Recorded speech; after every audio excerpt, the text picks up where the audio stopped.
Glasgow River Festival celebrates the River Clyde's past, present and future. A common expression is that Glasgow made the Clyde and the Clyde made Glasgow, with the river playing a central role in Glasgow's current regeneration. This saying is as appropriate as ever.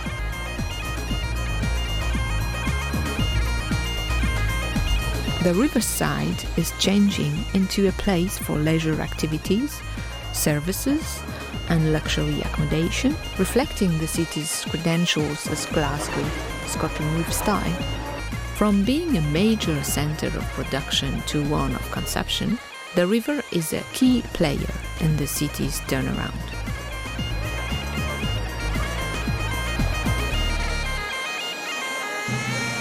Up until the middle of the 20th century, the Clyde was really the focus of industry and activity for the city. So it wasn't a beautiful river that people would like to live beside. The riverside was oily, it was black. There was nothing growing. Of course, then the river was very busy. There was paddle steamers coming up, there was huge boats getting towed up and down. But these days, long gone. And maybe as well. I mean, you can look at it through rose-tinted glasses and say, they were great days. They weren't great days. Looking back now, they were horrible days. What people had to put up with. You've got a river which functioned as an industrial focus for the city's activity, and then that activity ceases and dies away, and shipbuilding stops, and river transport ceases, and the river silts up. And it almost becomes a sort of backwater in the heart of the city. And if your employment opportunities decline, if your industries decline, there's a tendency for your population to decline as it moves out from the city. If it emigrates out of Scotland, which is one of the worries, if it moves outside of Glasgow to other towns or new towns. Glasgow was the most seriously declining cities in the 70s and 80s in Britain. The population halved from 1.2 million to over 500,000, and this was due to several reasons. Very low birth rate, a high death rate, which has been part of the reason for population decline, as well as out-migration. It's the biggest decline, the biggest shrinking city of any place in Europe. Part of that was, rightly or wrongly, a conscious policy, because some of the housing conditions in the immediate post-war years were not good, and there was an overspill programme put in place that moved people out of Glasgow to the new towns. But also most local authorities in Scotland actually had arrangements to move people from Glasgow to new council accommodation in their areas. Leaving behind in Glasgow the least qualified and socially disadvantaged people. And that caused problems in particular communities, especially close to the river and in the East End of Glasgow. Government policy was not very sympathetic to Glasgow for a long time, particularly on the Conservatives. The Scottish Office, they planned for the decline of Glasgow. The talk was of managed decline. They thought that as an industrial city it didn't have a long-term future. So it's not surprising if that reinforced the decline of the city. It wasn't the main explanation for the decline. The main explanation was deindustrialisation. There was population decline, it was shrinking in terms of its economy, and it was shrinking physically. If you describe the city as the administrative city, the boundaries were shrinking. The last change in the boundaries, I think, were in the mid-90s, where Glasgow again lost parts of its boundary. So the city became quite tightly bounded. If you define the city by the built-up area, the functional city, including the suburbs, it is still a shrinking city, in fact. And that's partly because there are parts of Glasgow in Lanarkshire, Motherwell, Airdrie, Coatbridge, Hamilton, that are still shrinking. There are also parts in the west, Clydebank, Inverclyde, Port Glasgow, Greenock. So taken as a metropolitan area, the population is still declining. But the core city, the administrative city, Glasgow City Council area, has stabilised. The economic strategy, I think, for a while was determined almost purely by getting jobs. To reverse the decline was the main target. For a period in the 70s and 80s, when the decline was really at its peak, The strategy was quite opportunistic. It was almost anything that would stop the decline we would try and grab hold of, not quite any kind of job, but we weren't too choosy. It was a focus on services, quite a strong effort on building up the city centre. It was really local agencies that said, we must stop this decline. And they became much more positive about Glasgow's future. And that dates back really to the early 1980s. Michael Kelly became the provost of the city. And he launched a slogan called Glasgow's Miles Better. And everybody thought that was a joke, because Glasgow was still declining.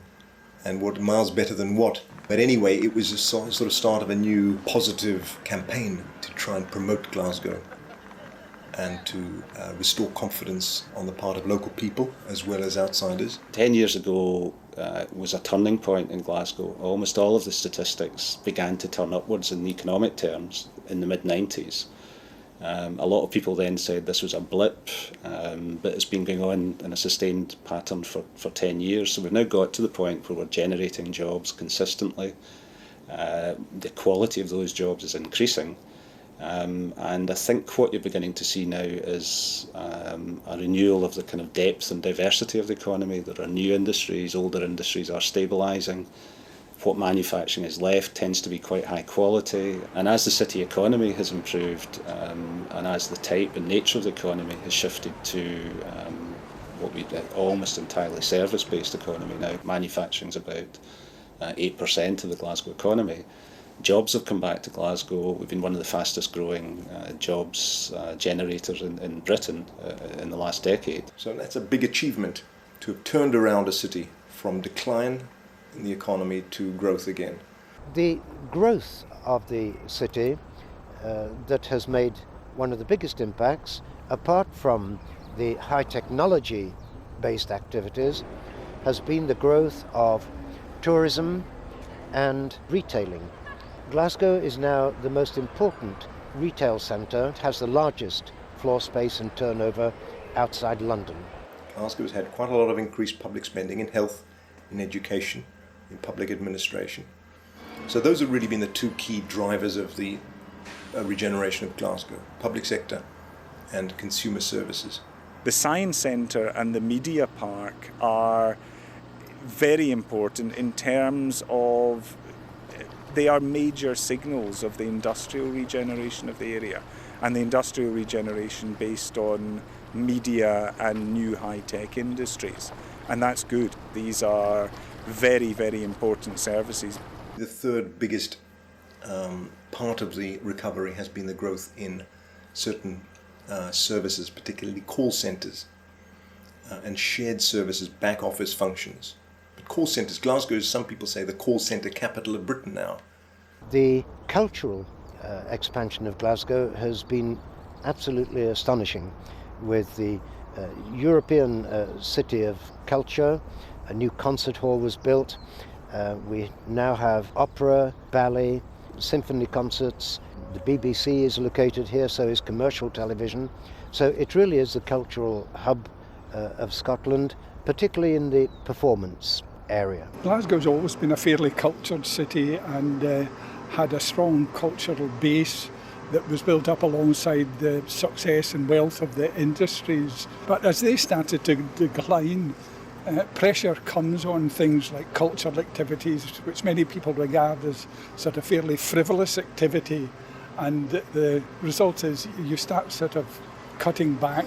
I discovered that if you spent £100,000 on cultural activities, the national media would give you coverage equivalent to about £500,000 saying how wonderful you were and what wonderful things you were doing. Our success in tourism sort of developed from that, because if you make your city more attractive to its citizens and you do things that improve their quality of life, other people want to come and see that. They want to come and enjoy the activities that they've read about perhaps in the national media. Glasgow was very good at that. In fact, it was a pioneer of cultural industries, the creative city, those kinds of ideas. They weren't very well articulated at the time, and academics, including myself, were a bit sceptical. But actually it has proved to be a successful strategy in terms of many other cities have copied it. Today there are questions of sustainability of this consumer-based recovery. Consumer spending and public spending cannot continue at the same rate, so the growth of the city can be questioned. The growth has not been evenly shared, and in fact a lot of the benefits of Glasgow's recovery are shared by communities which are actually outside the city.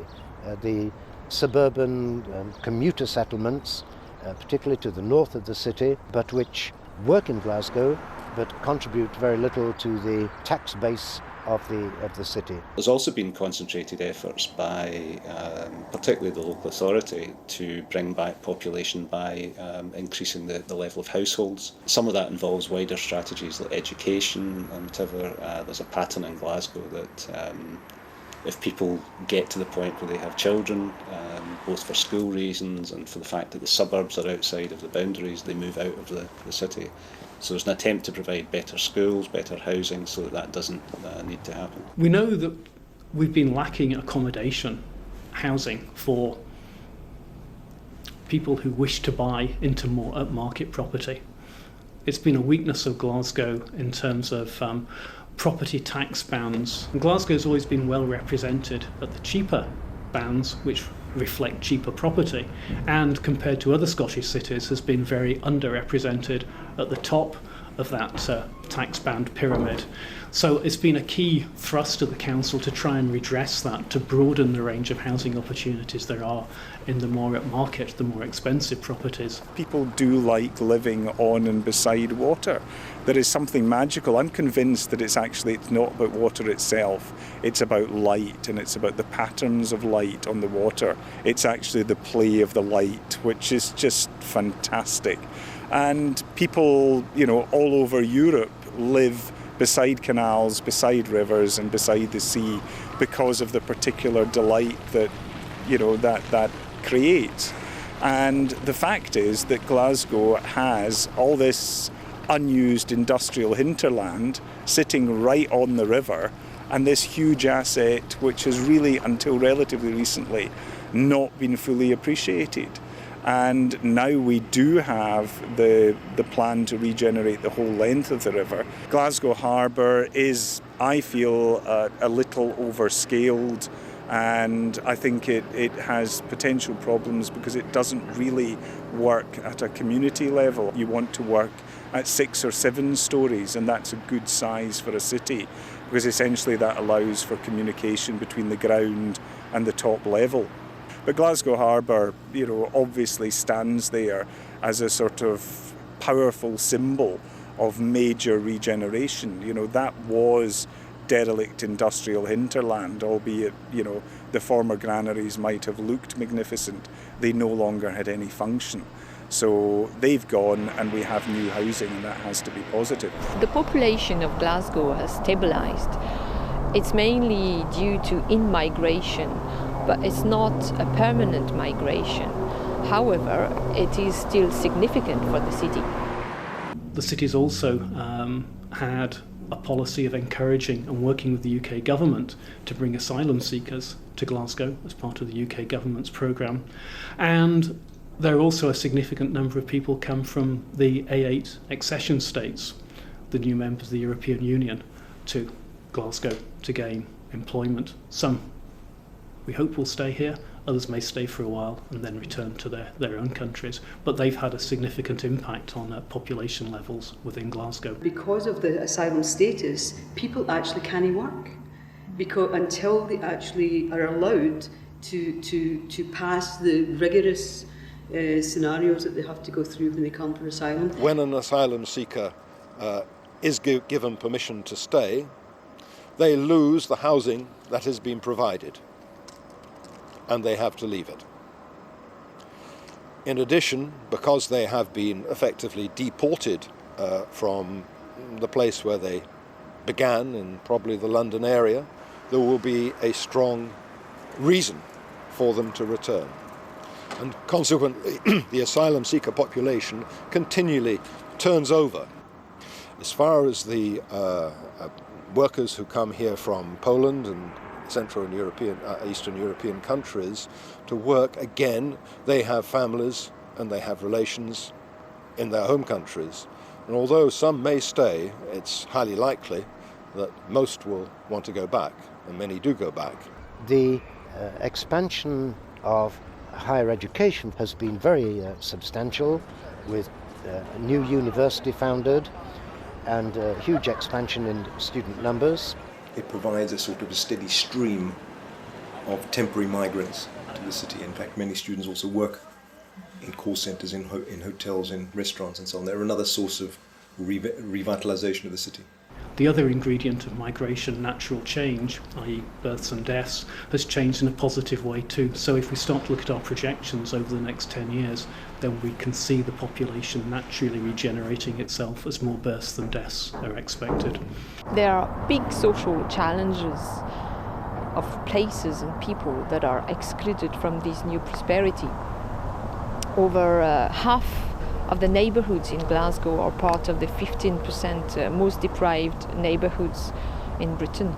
A lot of the people from these problem areas are either unemployed, which is almost a profession in itself, living on benefits, or they work in the lowest paid jobs in the service sector, which have the most difficult working conditions, so that the revival of these communities is very difficult when their economic base is so limited. If you pressed me very hard, I think I would be optimistic for the future, but that is dependent on the support of local and national politicians and the commitment of politicians to continue to invest in the city and not just in the successful parts of the city. I think Glasgow can no longer be considered to be a shrinking city. But that doesn't mean to say that Glasgow has now finally settled all its problems. The key to the future of all cities is their sustainability, and that requires that from time to time a city must reinvent itself. And this requires initiative, entrepreneurial skills, a capital base, and a close cooperation between developers, the communities, and the central city council.